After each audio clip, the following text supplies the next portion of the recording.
Okay, great. So thank you so much, Cheryl, for joining us and wanting to educate people. I believe this is the first Zoom call we're doing to really educate people on the voucher law that was just recently signed in the Texas legislature. I think it's one of a kind for this nation. And so we're so thankful for Cheryl Buford for being part of this one. We felt was such an important, even as a Fort Bend County Pastors Association, the Fort Bend Praise Group, that we thought it was so important that this message needs to go out to as many people as possible. So we're recording this so people will be able to take advantage of this. I'm hoping that if there's more interest, we definitely want to do one more round before the end of the year, because I believe by the end of this year, people have to make the decisions to apply for these vouchers. So thanks again, Cheryl, for your time and for your all your efforts in this whole school education. And so we'll get it over to you so you can start us out and let us know what we need to do. Go ahead, Cheryl. All Okay, yours. well, thank you, Gideon. It's I am so grateful for the opportunity to speak to all of you today. And so the legislature did pass the education freedom accounts, is what they're not now called, and it became law on September 1st of this year. So before I go into detail about what this opportunity holds, I wanted to give you a little bit of context. So, all right. In recent decades, and this is true across the country, about 85 to 90% of school-aged children attend public school, traditional public schools. And with COVID in 2020, 2021, that really opened the door and began eroding the public's trust in the traditional public schools. And so we've seen a lot more families leaving traditional schools, whether they are going to homeschooling or charter schools or private schools.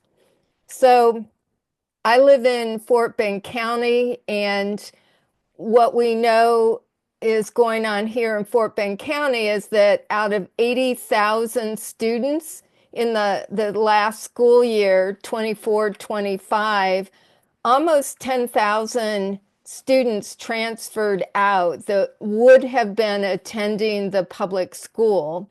And where did they go? As you can see on this chart, about 70% of them went to charter schools, and another sizable percentage went to other independent school districts. Only a small slice of these students went to private schools that left the public schools. So, and obviously it's difficult often to pay for private school tuition, which is the blessing that this new school choice legislation offers us. So the school choice became law. It was Senate Bill 2 became law on September 1st, 2025. It provides an additional $1 billion of education funding for the 2027 school year. And critics will say, oh, you're taking money away from public schools. And actually, that's not true.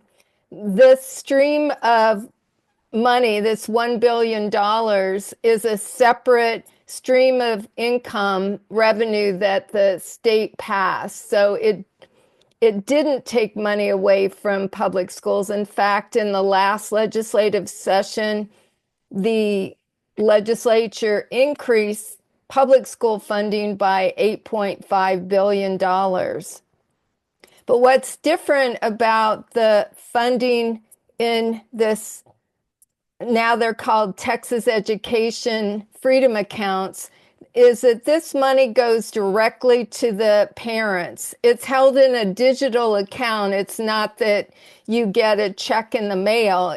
It goes into a digital account, and it can only be used for school expenses. But it opens up the door for families that couldn't afford to send their children to private school to be able to do that. It also increases funding for families that want to homeschool. So, as I've listed here, that students who are enrolled in eligible schools, and I'll tell you a bit more what that means in just a minute, they can get between $10,500 to $12,000 per year per child. And if there is a child with disabilities, which is the easiest definition of that, it's a child that has an IEP on file with a public school district. Although there are other means to get qualified as having a disability, but those children can qualify for up to $30,000 per year. And for homeschool families, they can receive up to $2,000 a year.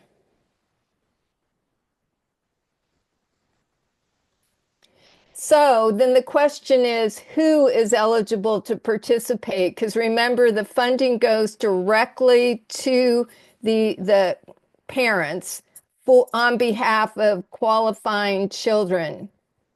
So the reason, because there's $1 billion, there may well be more demand for these education freedom accounts than there are dollars to fund them. And so first of all, there's eligibility requirements to even participate. And then if there are more people wanting the savings accounts than there's funds available, then they prioritize who will receive a voucher. So this slide shows kind of the non-negotiables, that children are eligible who are U.S. citizens or legal residents. Also, if they are eligible to attend a Texas school district or open enrollment charter school or pre-K program, then they are eligible to apply for one of these vouchers. And this includes active duty military.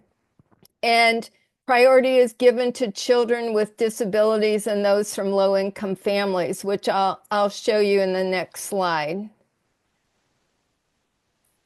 So with the available funds, again, if there are more people wanting the funds than there are funds available, this is how the recipients will be prioritized. The highest priority is given to students with disabilities and with family income below 500% of the federal poverty guidelines. And the next slide will put dollars and cents on that to show you what that would look like for your family. The second priority is children from lower income families. And for those families, that's 200% of the federal poverty guidelines. And then the third priority is for children whose family is between 200 and 500% of the federal poverty guidelines. So, and then if there are still funds available after these priority categories applicants are met, then they will distribute the funds first to families who are transferring children out of public school into private school, and they will get priority over those who are currently enrolled in private schools. So, sorry, this isn't moving. There we go. All right, so I just mentioned the federal poverty guidelines. So you can see that this column the first column represents families at the poverty guidelines. For 200% of 200% of the federal poverty guideline, the yearly income would look like this. So if, let's say, a family of four, that would be $64,300. And at 500% of the federal poverty guideline, it would be $160,750. So that gives you an idea of where your family would fall and the prioritization that you would receive.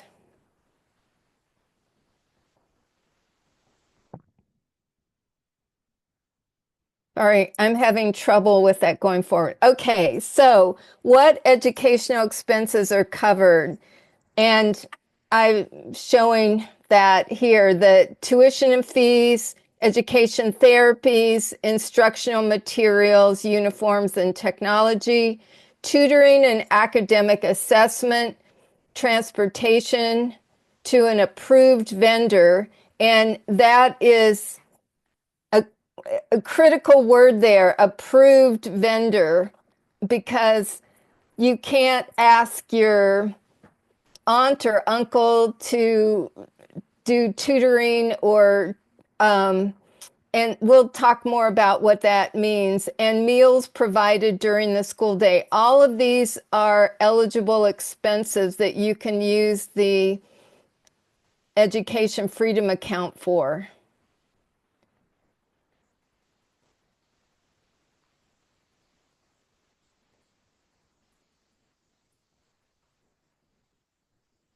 So, and people that have been pushing for these accounts to pass and now really want to see a successful implementation have said, the timing is really fast and furious, because they are anticipating that the parents will be able to apply sometime January, February timeframe. So if you are a parent and you are thinking that you want to consider homeschooling or private school, and you want to explore your options to receive one of these savings accounts, then you really need to pay some serious attention to that decision right now, because and you also need to start looking at what options would I want to consider for my child, whether it's private school or the homeschooling. Because when the portal opens, many people are anticipating that those funds are going to get snapped up right away. And so we'll have to make sure that you are informed on when the portal is open, and so that you can apply.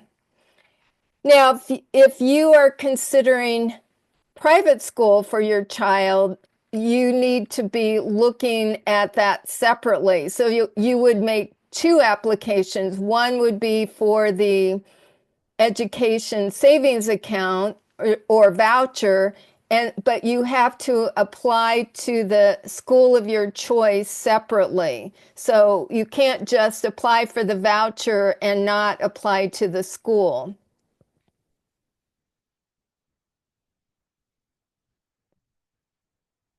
So only certain schools will be on the approved list for you, that they can receive the vouchers.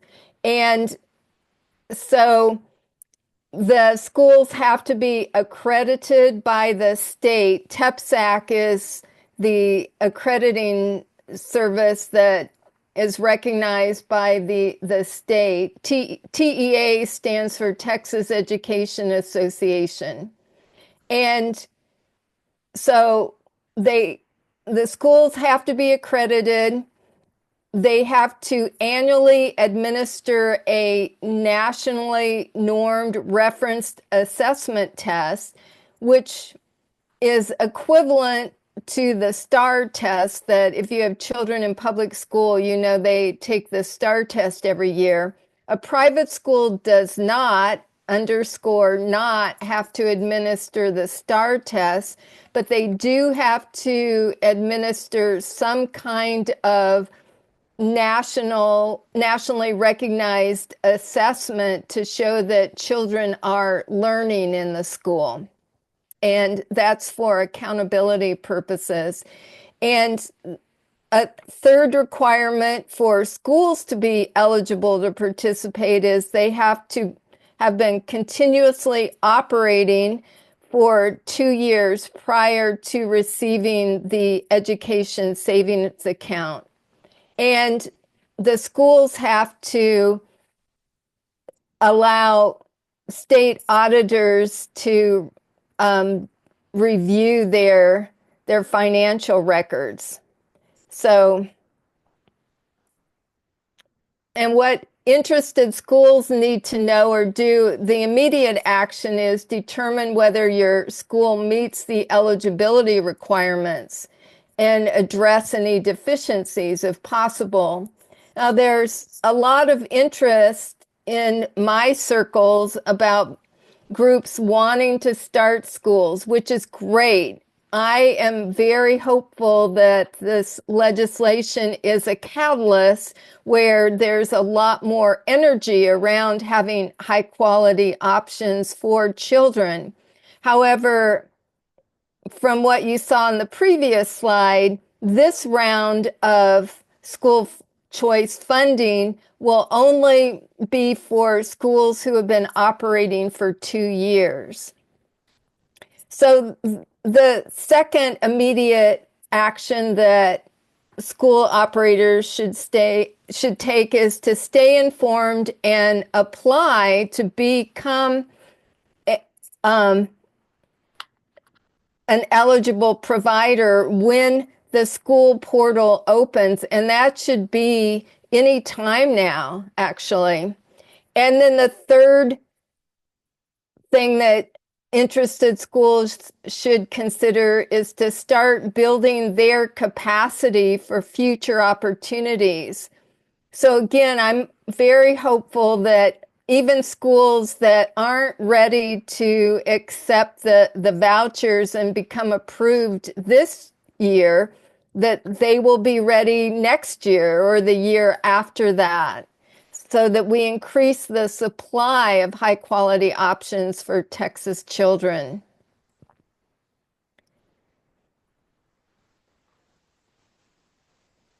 Sorry, this isn't advancing.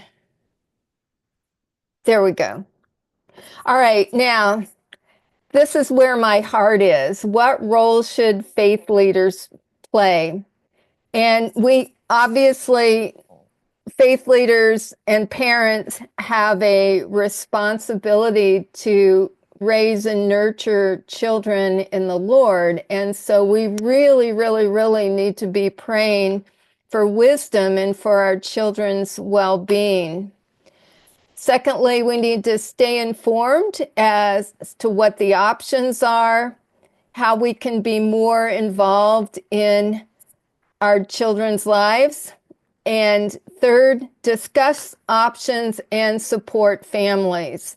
I think a lot of times parents feel very alone, and obviously parents have primary responsibility for their own children, but the choices can be overwhelming, and they need a lot of support, and hopefully our church communities are providing that support for families.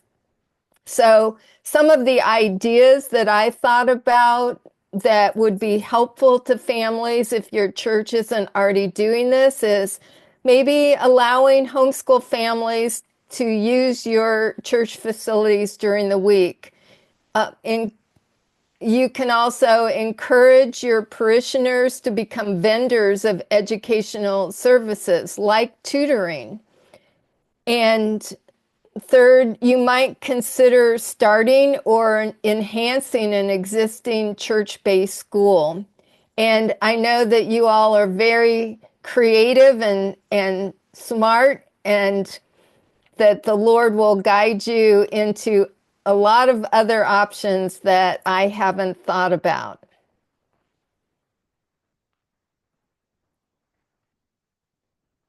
Oops, sorry.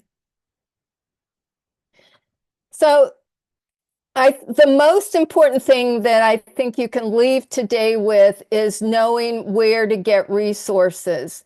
People that and organizations that have been very involved in getting the school choice legislation passed and are now really working hard for a successful launch in the winter/spring timeframe are on top of what is going on. What are the details that you need to know? And they describe this interim period between when the legislation passed in September and when everything is going to go live in somewhere the December, January, February timeframe, as building the train as they're trying to run it.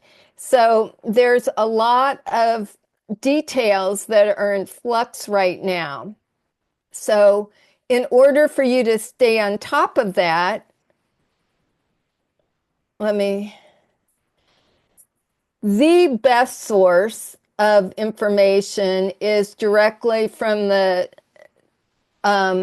comptroller's office. They have a page that looks like this, and at the bottom it says frequently asked questions.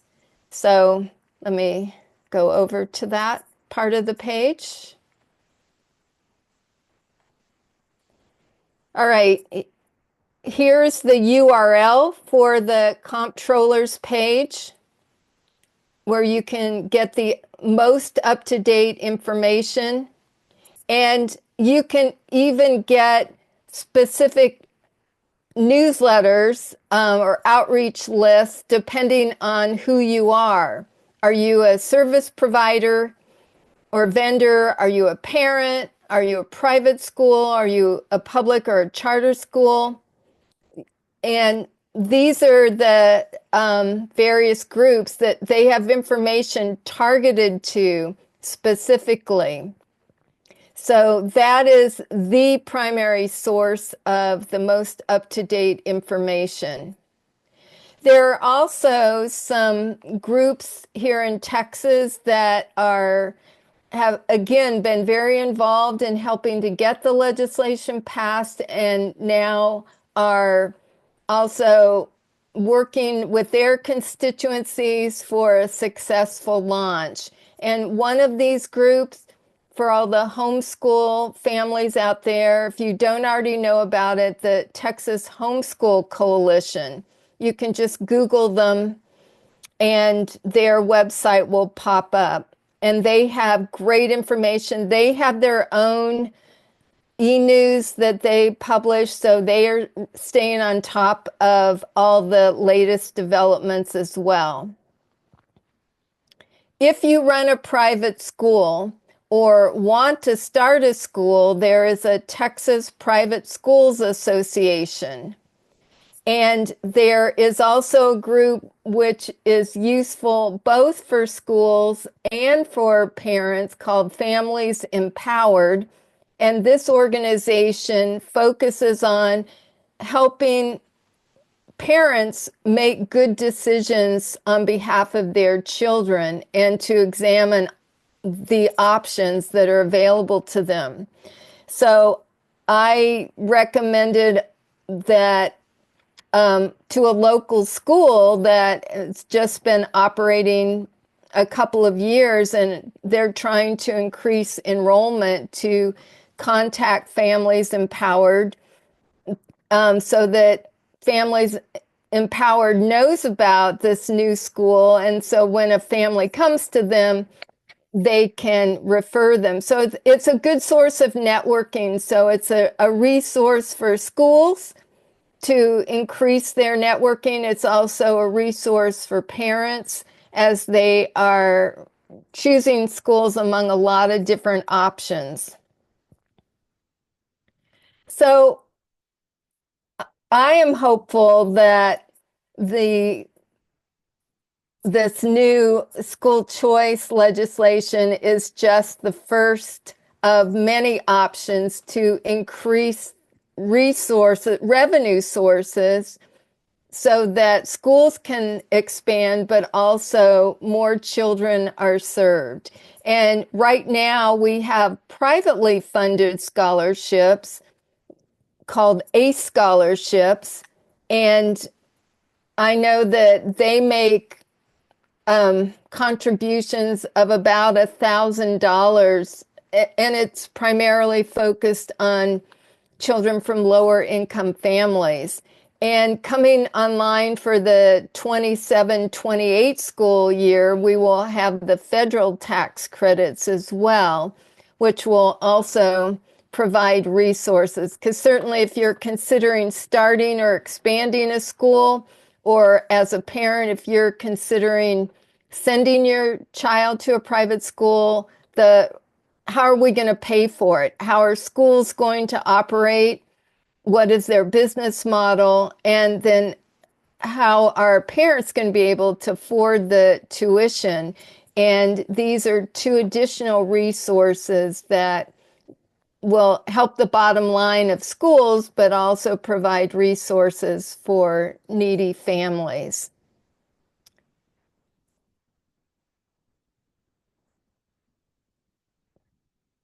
So I'm very interested to know what questions you all might have that I haven't covered.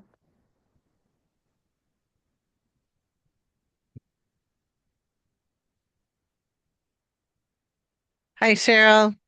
Hi. So good that you could share this today. And you being an educator laid it out so easy. It was so easy to follow all the different things. I was on from the beginning, so I kind of heard the whole thing. I know we had a couple of people that joined later, so feel free if any of you have questions, you can unmute.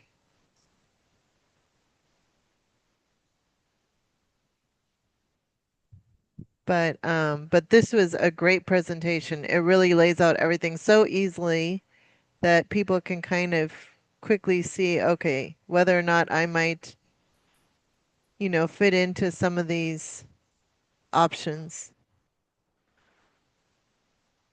So I see we also have Crystal, Bishop Barber. Good to that you were able to join.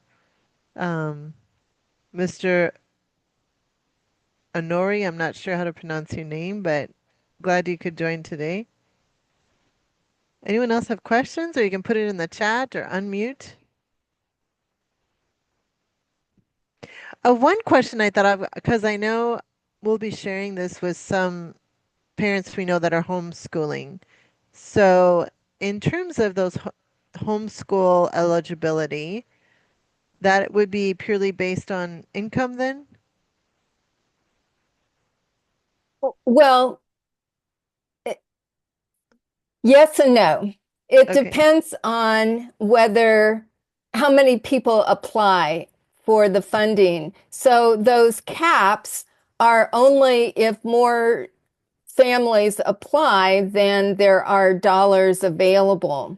Okay. So there isn't an income cap per se right now. It's just a priority. Gotcha. Right. Gotcha.